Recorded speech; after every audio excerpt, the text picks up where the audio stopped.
Hello दोस्तों, कैसे हो आप दोस्तों? मेरा नाम प्रियंक है और आप देख रहे हो मेरा YouTube channel e com Panipat. आज हम बात करने वाले हैं डे 3 के अंदर जो फ्लिपकार्ट की पैनल के अंदर लिस्टिंग टैब होता है। लिस्टिंग टैब के अंदर ऑप्शन होता है track, approval request, my audit और सिलेक्शन इनसाइट और फैशन ट्रेंड्स। इन चार चीज़ों के बारे में हम बात करने वाले हैं, तो स्टार्ट करते हैं बिना कोई देरी करे। लेकिन उससे पहले आपसे रिक्वेस्ट करता हूँ कि चैनल को सब्सक्राइब कर लीजिए, वीडियो को लाइक शेयर जरूर कर देना और वीडियो को एंड तक जरूर देखना। तो यहाँ पे हम स्टार्ट करते हैं track approval request. Track approval request से क्या होता है कि आप जब अपने पैनल के अंदर कोई नई लिस्टिंग करते हो, तो नई लिस्टिंग करते टाइम आपको कभी कभी कुछ ब्रांड्स नेम इस तरह के होते हैं जिनके अंदर आपको पहले फ्लिपकार्ट से अप्रूवल लेना होता है। तो जब आप अप्रूवल लेते हो, अप्रूवल लेने के लिए आप लिस्टिंग कर का जब अप्रूवल लेते हो फ्लिपकार्ट से, तो उस टाइम आपको फ्लिपकार्ट का कोई इनवॉइस, मतलब ब्रांड का कोई इनवॉइस जहाँ पे ब्रांड मेंशन हो, या फिर आप ट्रेडमार्क सर्टिफिकेट या ब्रांड अथोराइजेशन लेटर, या फिर आप इमेज अपनी ब्रांड का लोगो, ये सारी चीज़ें आप यूज़ करके ब्रांड अप्रूवल लेते हो। तो ब्रांड अप्रूवल लेते टाइम एक रेफरेंस नंबर जनरेट होता है, रिक्वेस्ट नंबर जनरेट होता है, जिस रिक्वेस्ट नंबर की मदद से आप अपने ब्रांड अप्रूवल को ट्रैक कर सकते हो कि फ्लिपकार्ट ने उसको पास किया या रिजेक्ट किया। जैसे कि अभी हम ट्रैक अप्रूवल रिक्वेस्ट पे क्लिक करते हैं, तो यहाँ पे क्लिक करने के बाद आपको दिख रहा है टोटल 12 हमने अप्रूवल लिए थे, जिसमें से रिजेक्ट हुए 8 और अप्रूव हुए हैं 4। तो इस तरह से आप अपने इनका सबकी आईडी लिखी हुई है। जैसे आपको फ्लिपकार्ट को कोई केस रेज करना है किसी भी ट्रेडमार्क को लेके, तो आप उसके लिए ब्रांड को लेके, तो आप उसकी रिक्वेस्ट आईडी उसमें डाल देना टिकट में, और फ्लिपकार्ट को लिख देना कि भाई हमने एक ब्रांड रजिस्टर्ड करने की कोशिश करी थी फ्लिपकार्ट पे, जिसमें कुछ प्रॉब्लम आई है और हम उसके डॉक्यूमेंट शेयर करने के लिए आपको तैयार है, रिक्वेस्ट आईडी ये है। तो उससे क्या होगा कि वे पर्टिकुलर उसी ब्रांड के लिए काम करेगी जिस ब्रांड पे वो दिक्कत आ रही होगी, है ना। तो इस तरह से अप्रूवल्स में आपको वे सारे ब्रांड्स दिख जाएंगे जिन ब्रांड्स को आप अप्रूवल ले चुके हो सक्सेसफुली।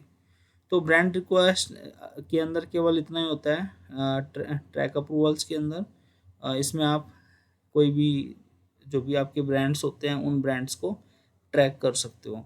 जैसे अभी यहाँ पे रिजेक्शन आया हुआ है, इनमें आप चाहो तो दोबारा से रीअप्लाई कर सकते हो। और इसमें जो भी चीज़ें होगी, मतलब जो भी इसमें इन्होंने मांगा, जैसे इन्होंने कहा internal policy, we are not allowing anyone to sell under this brand due to our internal policy, kindly share different brand name और अप्रूवल्स फॉर अप्रूवल्स। ये मना कर रहे हैं। ऐसी ट्रेडमार्क्स के अंदर ये कह रहा है कि इसके अंदर होम स्टोरी एफ के अंदर ये माइनस का डैश आ रहा है, ये नहीं होना चाहिए, ये इसके लिए मना कर रहा है। तो अलग अलग केस में अलग अलग चीज़ें होती हैं, इनको रीअप्लाई कर सकते हो। यदि आपको लगता है कि डॉक्यूमेंटेशन की प्रॉब्लम थी, आपने डॉक्यूमेंटेशन दे सकते हो। पहले आपके पास रजिस्टर्ड सर्टिफिकेट नहीं था, अब आ गया है, तो आप वो दोबारा से रीअप्लाई कर सकते हो। दूसरा यहाँ पे आपको ट्रैक अप्रूवल्स के बाद आएगा माई ऑडिट्स। माई ऑडिट्स में अभी यहाँ पे कोई भी डेटा अवेलेबल नहीं है, क्योंकि ये माई ऑडिट्स का जो ऑप्शन है ये बनता था जब फ्लिपकार्ट में स्मार्ट पैनल चलता था। जैसे अमेजोन में अमेजोन नॉर्मल इजी शिप होता है और अमेजोन फ्लैक्स होता है, तो ऐसे ही फ्लिपकार्ट के अंदर भी दो पैनल होते, पैनल एक ही होता था, बट वहाँ से एक पेज अलग से ओपन होता था। फ्लिपकार्ट के इसी पैनल के अंदर से एक पेज अलग से ओपन होता था, फ्लिपकार्ट स्मार्ट। तो फ्लिपकार्ट स्मार्ट में बेसिकली होता क्या था कि आपके जो कह सकते हो टॉप सेलिंग प्रोडक्ट्स जो आपके होते थे, उन प्रोडक्ट्स को फ्लिपकार्ट स्मार्ट में शिफ्ट कर दिया जाता था। और जो फ्लिपकार्ट स्मार्ट वर्किंग करता था उसके प्रोसेस को थोड़ा सा हम समझ लेते हैं कि फ्लिपकार्ट का स्मार्ट जो पैनल होता था उसमें आपके टॉप सेलिंग प्रोडक्ट को शिफ्ट किया जाता था। और शिफ्ट करने के बाद उसके अंदर जब आप स्टॉक डालते थे, तो स्टॉक डालते टाइम उसमें बिन नंबर एलोकेट किए जाते थे, है ना। उसमें बताया जाता था कि हमारा ये एसकेयू है, इस एसकेयू का 50 पीस या 100 पीस जितना भी आपके पास स्टॉक है, इतना स्टॉक हमारी रैक नंबर के इस खाने के अंदर, इस जो भी अलमारी का खाना बना हुआ होता है, बॉक्स बना होता है, उस बॉक्स के अंदर पर्टिकुलर जगह पे रखा हुआ है।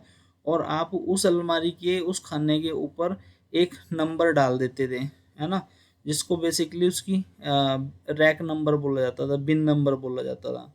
तो उस तरह से क्या होता था कि आपने यदि अपने top selling 50 product Flipkart smart में शिफ्ट करे हैं, तो उन 50 प्रोडक्ट को आपको पहले से ही पैक करके उसके ऊपर उन एफएसएन का स्टिकर लगा के पैकिंग करके ट्रांसपेरेंट पन्नी के अंदर आपको अलग अलग रैक्स के अंदर रखना होता था, और उन रैक्स को नंबर दिया जाता था जिसको बोलते थे बिन नंबर। उसके बाद प्रोसेस क्या होता था कि जब भी वो आपको ऑर्डर आते थे, आप ऑर्डर प्रोसेस करते थे, उसका यहीं इसी के अंदर एक अलग ऑप्शन होता था पैनल का। यहाँ से जैसे आप क्लिक करते थे, एक अलग से पेज एक्सेस हो जाता था आपको, जहाँ से आप फ्लिपकार्ट स्मार्ट के ऑर्डर प्रोसेस करते थे। फ्लिपकार्ट के ऑर्डर प्रोसेस करने के बाद आप जैसे वहाँ से निकालते थे, जैसे फ्लैक्स के ऑर्डर निकालते हो उसकी भी आप देखते हो कि पिक लिस्ट जनरेट होती है, ऐसे ही फ्लिपकार्ट स्मार्ट के अंदर भी पिक लिस्ट जनरेट होती थी। सॉरी, फ्लिपकार्ट स्मार्ट के अंदर भी पिक लिस्ट जनरेट होती थी।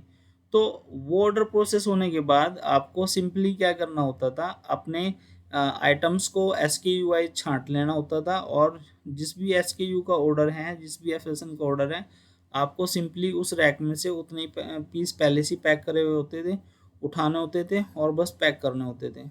तो स्मार्ट का मकसद ये था कि आपके पास जब बेस्ट सेलर प्रोडक्ट के ऑर्डर आए, आपके पास पहले से ही स्टॉक रेडी रहे, आपको बस कुछ भी ना करना पड़े, आप उठाओ और पैक कर दो, है ना।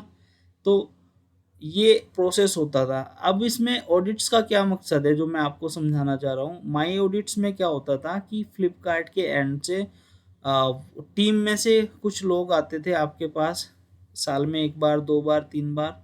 वे लोग क्या करते थे कि आपने जो फ्लिपकार्ट स्मार्ट के अंदर अपने टॉप सेलिंग प्रोडक्ट रखे हुए हैं और उसमें जितना भी स्टॉक आपने डाला हुआ है, तो वे लोग आते थे, आपके स्टोर को विजिट करते थे, और वे चेक करते थे अपने सिस्टम में ओपन करके कि भाई ये वाला प्रोडक्ट है, इसके अंदर आपने 200 पीस का स्टॉक डाला हुआ है और रैक नंबर आपने A27 लिखा है। तो वे चेक करते थे कि A27 रैक के अंदर 200 पीस का स्टॉक रखा हुआ है आज की डेट में। तो वे इस तरह की चीज़ें चेक करते थे। फिर ये चेक करते थे कि जो प्रोडक्ट आपने यहाँ पे लिस्ट करा हुआ है, जो फोटो आपने लगाया हुआ है लिस्टिंग के अंदर, क्या जो रैक में माल रखा है वो माल वही है, या कलर डिफरेंट है, या डिजाइन डिफरेंट है, या क्वालिटी कैसी है। मतलब वे सारे इन पैरामीटर्स पे काम करते थे।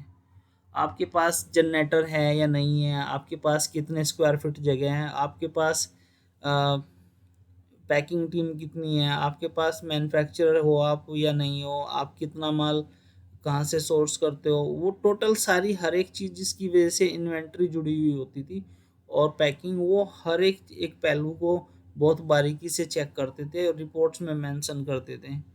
और आपको फाइनल ऑडिट होने के बाद जब शाम को वे रिजल्ट डिक्लेयर करते थे कि आपकी 100% में से कितने परसेंट मार्क्स आए आपकी ऑडिट के, और आपकी ऑडिट अप्रूव हुई है या रिजेक्ट हुई है, तो उस कंडीशन में वो रिपोर्ट्स आपको यहाँ पे पैनल के अंदर ही शाम को देखने को मिलती थी उनके जाने के बाद।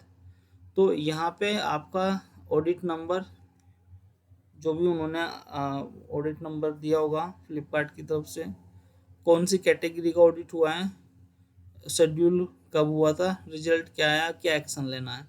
एक्शन आपका तब लेना होता था जब आपकी ऑडिट फेल हो जाती थी, तो उसमें यहाँ पे लिखा हुआ आता था कि क्या चीज़ आपको करनी है। आपको बार कोड सही करने हैं, आपको वाइट की जगह ट्रांसपेरेंट पन्नी लगानी है, आपने स्टॉक कम रखा हुआ है, या आपके पास रैक नहीं है, या आपके पास जो भी प्रॉब्लम है जिस वजह से ऑडिट फेल हुई है, वो सारी चीज़ें यहाँ पे लिखी हुई होती थी।